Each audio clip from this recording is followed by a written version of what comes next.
Hello guys! Hello Leo! Welcome dito sa aking channel, Kapalaran 888. Welcome! Alamin natin yung 2025 expected message para sa'yo. Wow! Kumuha tayo dito ng 2 cards, Leo.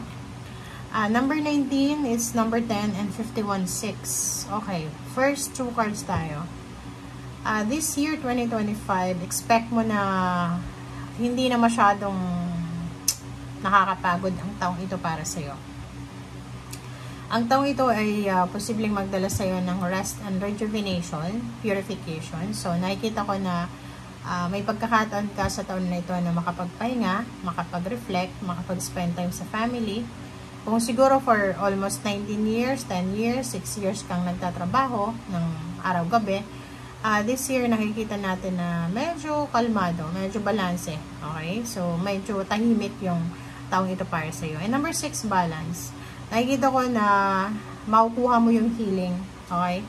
If may issue ka regarding money, okay, money, may issue ka regarding relationship, may mga recovery, merong mga healing dito na mangyayari sa inyo. So, nakikita natin yung reconciliation, makipag-reconcile ka sa financial problems mo, and dun sa mga emotional, like sa family life. Okay?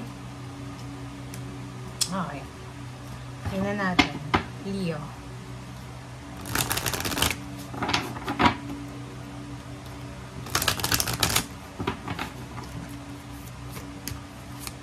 Okay.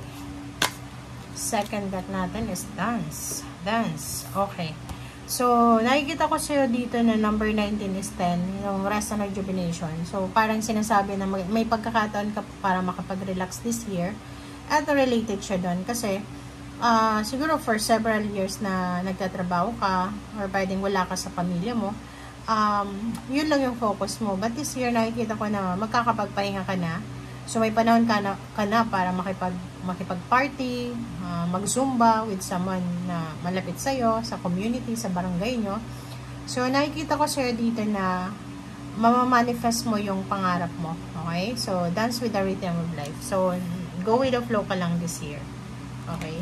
Galing.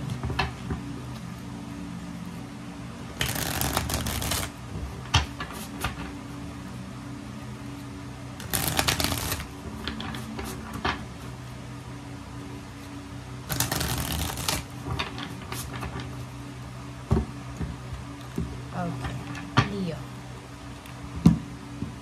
Kumuha tayo dito ng, ito yung half, ito yung.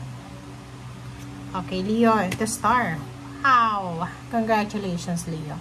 Ito yung first card mo sa third deck natin. The star is wish fulfillment talaga siya. Wish, achievements, accomplishment.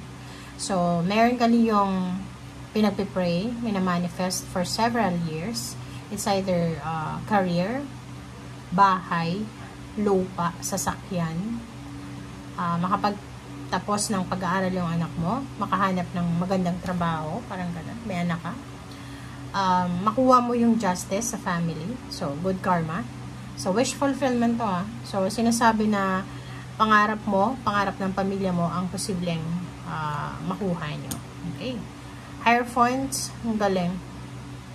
Dream relationship, dream support system. So, nakikita ko maraming mga tao yung susuporta sa'yo.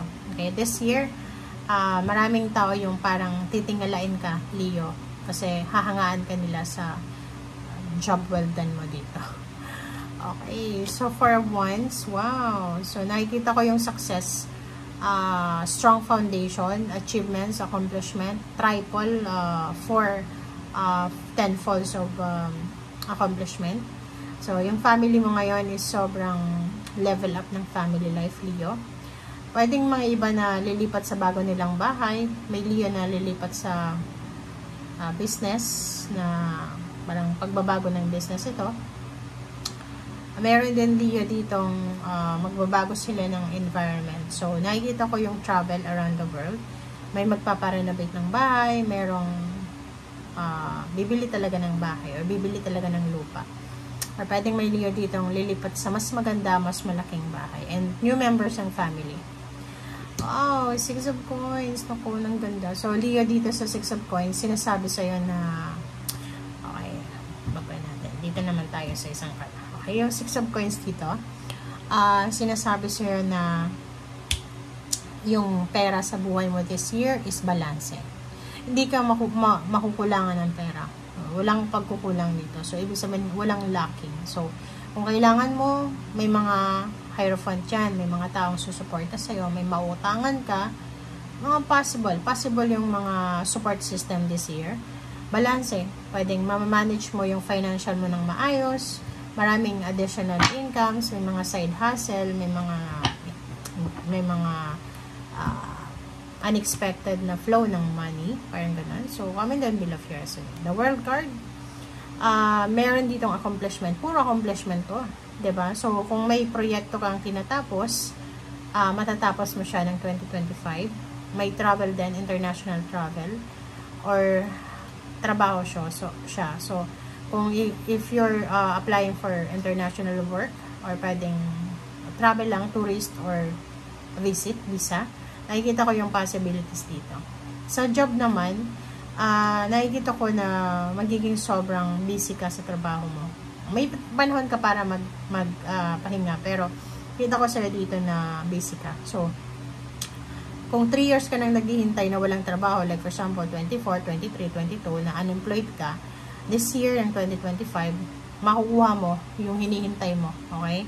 It's your year. Diba? 5 of Cups and 10 of Swords. Nakikita ko sa'yo dito na this year, makaka-recover ka sa mga emotional problems mo. Like mga stress sa buhay, nakipag-break ka ng 2024, nawalan ka ng karelasyon, nasira yung family mo. Sa 2025, it's either new relationship siya or pwedeng maayos mo to. Okay? Gemini energy. Mag-iingat ka this year kasi lalo na sa usaping balita to eh. Diba? Sabi niya eh. Diba? So, kung may matatanggap kang balita this year, like for example, mga balita, uy, tungkol kanino, ganyan, ito. Pag-isipan mong mabuti. Kasi prone ka sa scam eh. Prone ka sa chismis. Prone ka sa chismis this year. Prone ka sa scam. Prone ka sa inggitera. May mga may inggit sa'yo kasi sobrang achievements and accomplishment yung makukuha mo this year. And itong 7 of Swords na to, pwedeng Gemini energy or ibang zodiac signs, but nakikita ko sa'yo dito, ano man itong balita na matatanggap mo sa taong ito, pag-isipan mo muna, huwag kang maniniwala agad-agad. Kasi dati, diba, yung attitude mo is mabilis kang maniwala. Dito sinasabi, pag-isipang mabuti. Okay? And last 2 cards natin is 4 of Swords and 10 of Wands. Ang ganda nito kasi sinasabi sir dito na peaceful yung taong ito para sa'yo. Kasi lahat ng obligations mo, lahat ng duties, responsibilities ay natapos mo na. So, ibig sabihin, kung nagpapatayo ka ng bahay, buo na yung bahay mo. Kung nagpapaaral ka ng anak, tapos na yung anak mo. Kung ikaw naman estudyante, tapos ka na sa pag-aaral mo. Kung ikaw naman ay nagtatrabaho sa ibang bansa, pwedeng tapos na yung kontrata mo. So, you're moving on. Another country, another contract na. Okay? So, thank you guys for watching and see you again. And by the way, yung 4 of Swords is a confirmation na may time ka this year na makapagpahinga. Hindi na masyado busy sa trabaho, pero may time ka para makapag-relax, may time ka para makapag-unwind, may time ka para makapag-chismis. Kaya nga may mga chismosa dito.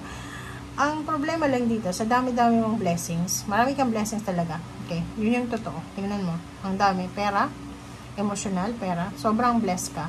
Ang problema lang dito is, kaiingitan ka talaga ng mga tao. So, may mga tao sa paligid mo na hindi nila matanggap na you are blessed. Hindi nila matanggap na itong Leong ito, na hindi naman isinilang na mayaman, is biglang yumaman.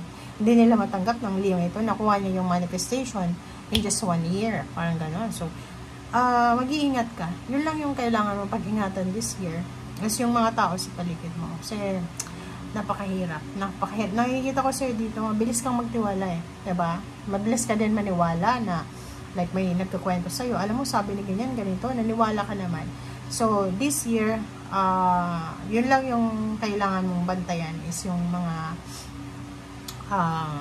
mga mensahe, mga messages na natatanggap mo. Okay? Scan mo muna, screen mo muna kung tama ba to, mali, or chismis lang to. Okay? Thank you guys. Bye!